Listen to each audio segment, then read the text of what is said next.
Ikalawang mga taga-Korinto Kapitulo 1. Mula kay Pablo na isang apostol ni Kristo Jesus ayon sa kalooban ng Diyos, at mula rin sa ating kapatid na si Timoteo.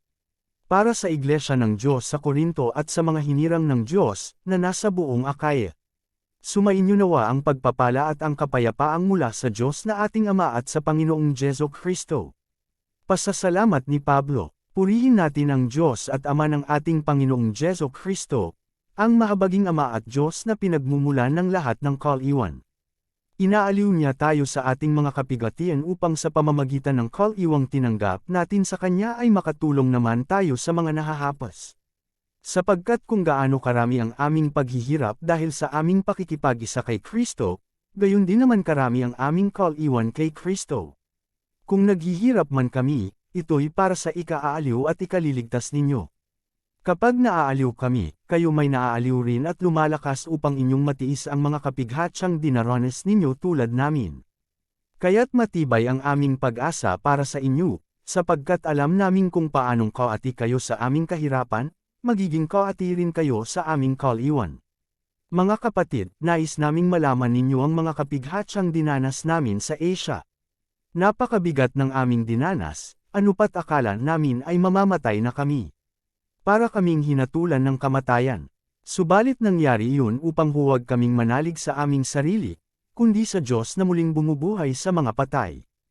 Iniligtas niya kami sa malagim na kamatayan, at patuloy na ililigtas. Kami umaasa rin na patuloy niya kaming ililigtas sa tulong ng inyong mga panalangin. Sa gayon, marami ang magpapasalamat sa Diyos dahil sa pagpapala niya sa amin bilang tugon sa panalangin ng marami.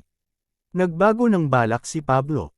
Ito ang aming ipinagmamalaki at pinapatunayan naman ng aming budi, tapat at walang pagkukunwari ang aming pakikasama sa lahat, lalo na sa inyo.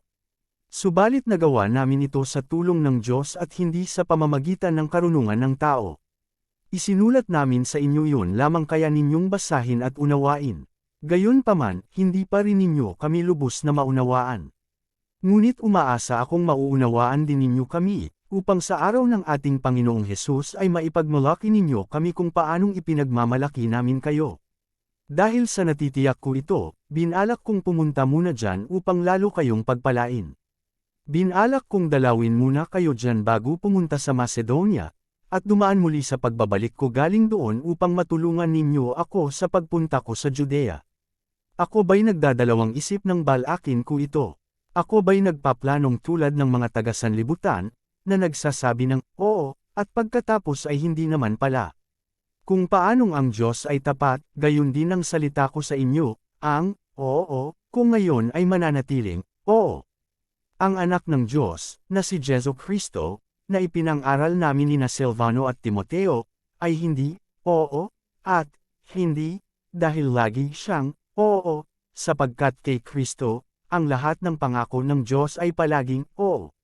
Dahil sa Kanya, nakakasagot tayo ng, Amen, para sa ikaluluwalhati ng Diyos.